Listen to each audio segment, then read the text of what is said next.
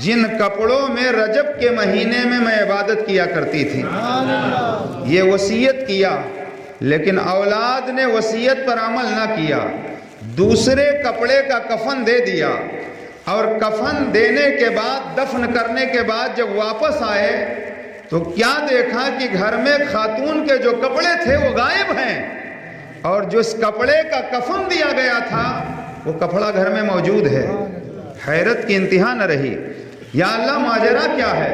تو حاطف غیبی نے آواز دی کہ میری بندی نے تجھے وصیت کیا تھا، لیکن تو نے وصیت پہ عمل نہ کیا، لہذا تیرے کپڑے کو واپس کر دیا گیا ہے، اور جن کپڑوں کی وصیت کی تھی ان کپڑوں کو انہیں دے دیا گیا ہے. رجب شریف کی فضیلتیں اگر بیان کروں تو بہت ساری فضیلتیں اس ماہ مبارک کی ہیں. 1 تاریخ کو، رجب شریف کی 1 تاریخ کو حضرت نوح علیہ السلام کشتی پر سوار ہوئے، اور جب آپ کشتی پر سوار ہوئے تو آپ بھی روزے سے تھے، جو لوگ کشتی میں سوار ہوئے وہ بھی روزے سے تھے. کشتی چلی، 6 مہینے تک پانی پر کشتی تیرتی رہی. عاشورہ کے دن کشتی جودی پہاڑ پر ٹھہری. حضرت نوح علیہ السلام اترے اور آپ کے ساتھی بھی اتر گئے. اس ماہ مبارک کی 4 تاریخ کو جنگ صفین کا واقعہ پیش آیا. اس ماہ مبارک کی 6 تاریخ کو عطائے رسول، فنا فی الرسول، عاشق رسول، مطلع سالکاں، امام العاشقین، زبدۃ العارفین حضرت سیدنا خواجہ معین الدین حسن سنجری رضی اللہ تعالی عنہ کا وصال پرملال ہوا ہے، اور آپ کا عرس پاک منایا جاتا ہے. اور اس ماہ مبارک کی 15 تاریخ کو، اس ماہ مبارک کی 15 تاریخ کو امام جعفر صادق رضی اللہ تعالی عنہ کا وصال ہوا ہے، اور 15 تاریخ امام جعفر صادق کے عرس کی تاریخ ہے، اور جسے عوام میں کنڈے کی فاتحہ کہی جاتی ہے. اور 22 رجب کو لوگ کنڈے کی فاتحہ دلاتے ہیں. آپ کیلنڈر اٹھا کر کے دیکھیں، کتابوں کو پڑھیں. 22 رجب کو حضرت امیر معاویہ رضی اللہ تعالی عنہ کا وصال ہوا ہے. کنڈے کی فاتحہ جو 22 رجب کو آپ دلاتے ہیں، 22 رجب کو امیر معاویہ کا وصال ہوا ہے. 15 رجب کو امام جعفر صادق کا وصال ہوا ہے. لہذا ہمیں اور آپ کو چاہیے کہ امام جعفر صادق کا جس دن وصال ہوا ہے اس دن کنڈے کی فاتحہ دلائیں. عوام میں 22 تاریخ کا سلسلہ جاری ہے، لیکن اگر کوئی 22 کو فاتحہ دلا رہا ہے تو ناجائز نہیں ہے، حرام نہیں ہے، لیکن بہتر یہ ہے کہ جس بزرگ کے نام آپ فاتحہ دلا رہے ہیں، نیاز دلا رہے ہیں، جو ان کی تاریخ ہے عرس کی، اس تاریخ میں دلائیں تو زیادہ بہتر ہے. اس لیے 15 رجب کو یاد رکھیں، اور 15 رجب کو امام جعفر صادق کی نیاز دلائیں. امام جعفر صادق ہیں کون؟ امام جعفر صادق حضرت امام باقر کے بیٹے ہیں، اور حضرت امام باقر حضرت امام زین العابدین کے شہزادے ہیں. امام زین العابدین امام حسین کے شہزادے ہیں، اور امام حسین علی مرتضیٰ کے شہزادے ہیں.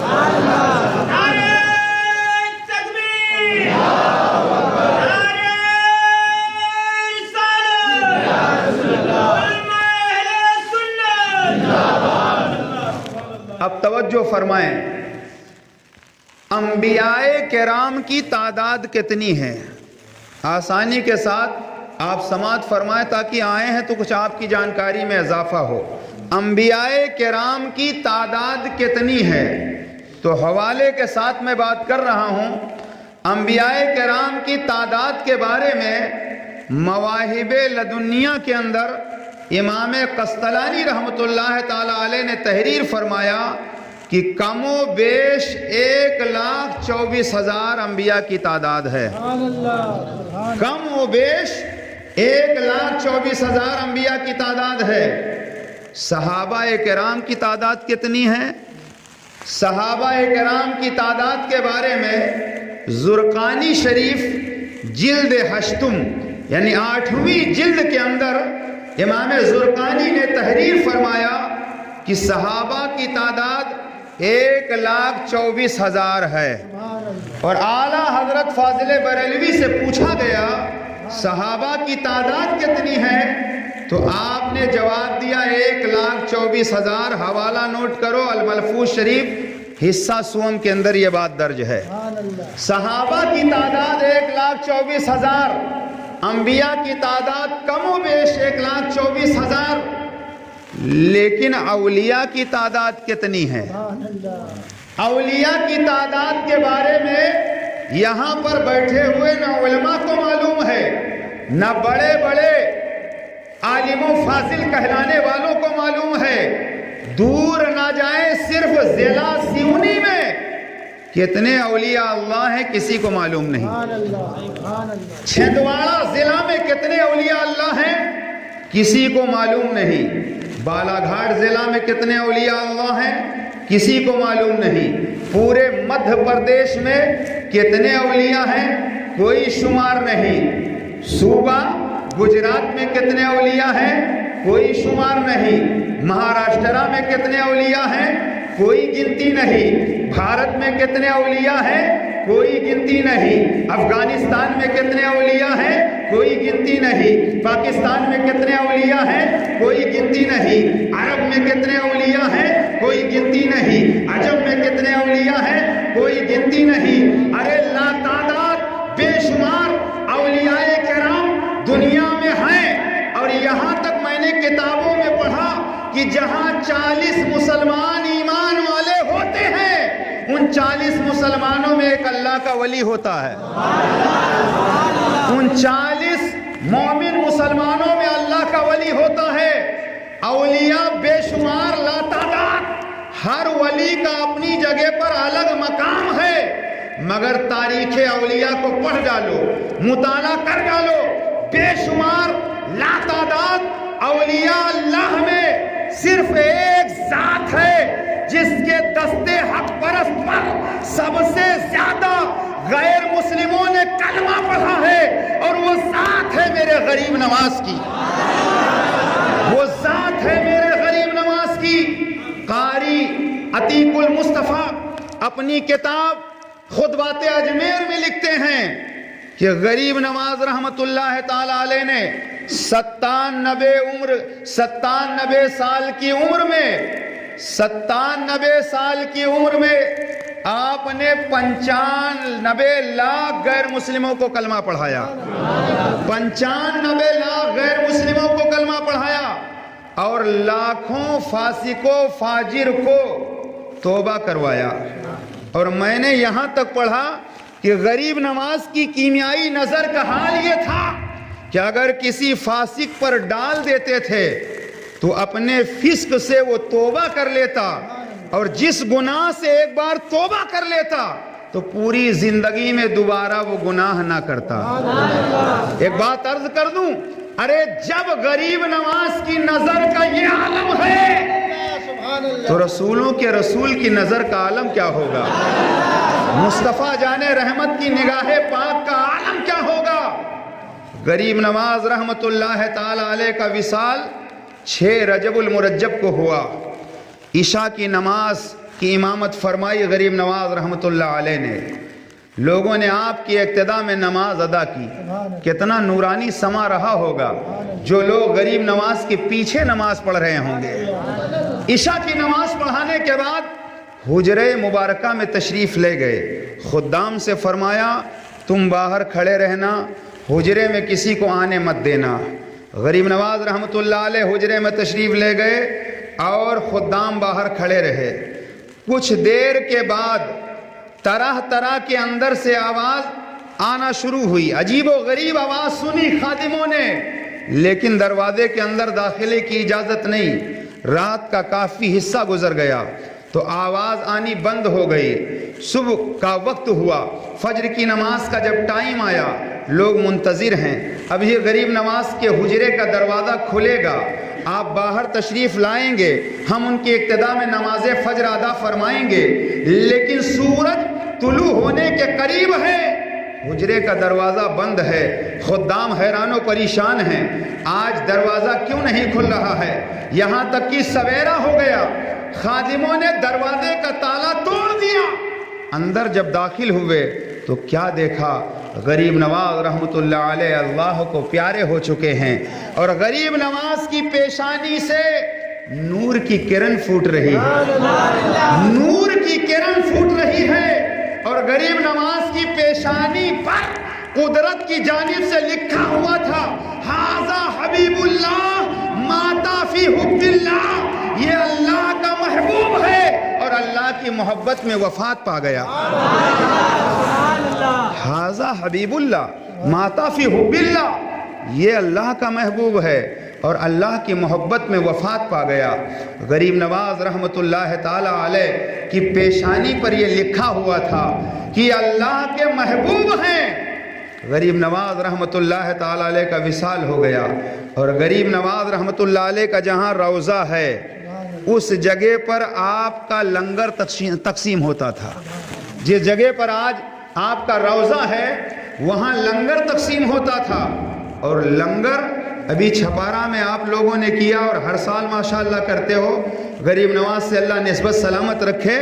غریب نواز رحمۃ اللہ علیہ مصلی پر ہوتے تھے, خادم آ کر عرض کرتا حضور لنگر کے لیے پیسے چاہیے, تو آپ کسی کے آگے ہاتھ نہ پھیلاتے تھے بلکہ غریب نواز مصلی کا کونا الٹ دیتے اور جتنا ضرورت ہوتی اتنا اٹھا کر دے دیتے. اور لنگر اتنا بڑا ہوتا تھا کہ ہزاروں کی تعداد میں لوگ کھانا کھاتے تھے, اور روزانہ لنگر کے لیے خادم آتا, حضور پیسے چاہیے, آپ مصلی کا کونا الٹتے اور پیسہ اسے دے دیتے. میں نے جب یہ پڑھا تو میں سوچنے لگا کہ یا اللہ غریب نواز کی شان یہ ہے کہ غریب نواز کے قدموں میں خزانوں کو رب نے ڈال دیا ہے.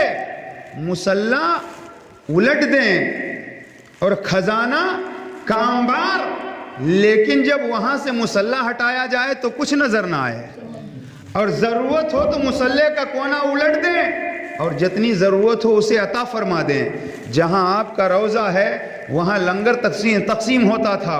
اور غریب نواز رحمۃ اللہ تعالی علیہ, غریب نواز رحمۃ اللہ تعالی علیہ کہ مزار پاک پر ہر سال یہ 809واں عرس تھا. آج دن میں 6 رجب شریف کی تاریخ تھی. غروب آفتاب کے بعد اسلامی تاریخ بدل جاتی ہے. اس وقت ہم سب 7ویں رجب کی شب میں غریب نواز دارالعلوم کے صحن میں بیٹھے ہوئے ہیں. اللہ تعالیٰ غریب نواز کے فیضان سے مالا مال فرمائے. ہر سال عرس پاک میں لوگ حاضر ہوتے ہیں, اور الحمدللہ اس سال بھی لوگ گئے, ہزاروں کی تعداد میں گئے, ہزاروں کی تعداد میں لوگ گئے. اور غریب نواز رحمۃ اللہ علیہ کے عرس میں جانے والے عجب عجب ہوا کرتے ہیں. مالدار بھی جاتے ہیں, غریب بھی جاتے ہیں. کوئی ٹرین سے جاتا ہے, کوئی پلین سے آتا ہے, کوئی پیدل جاتا ہے, کوئی سائیکل سے جاتا ہے, کوئی موٹر سائیکل سے جاتا ہے.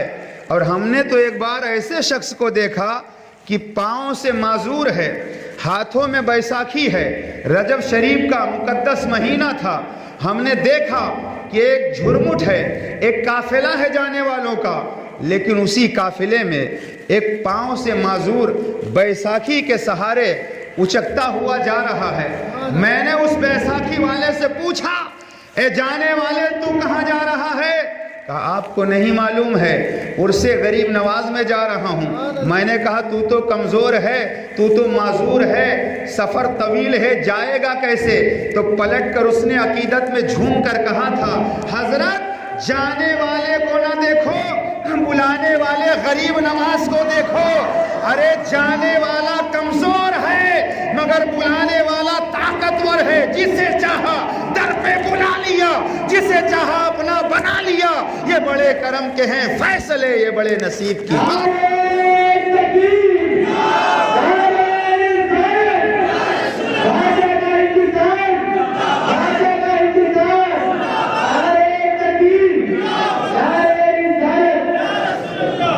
ہر کوئی اجمیر شریف نہیں جاتا ہے، جسے میرے خواجہ غریب نواز بلاتے ہیں وہی جاتا ہے۔ عمر مکمل ہو گئی مگر ایک مرتبہ غریب نواز کے روضے پہ حاضری نہ ہوئی۔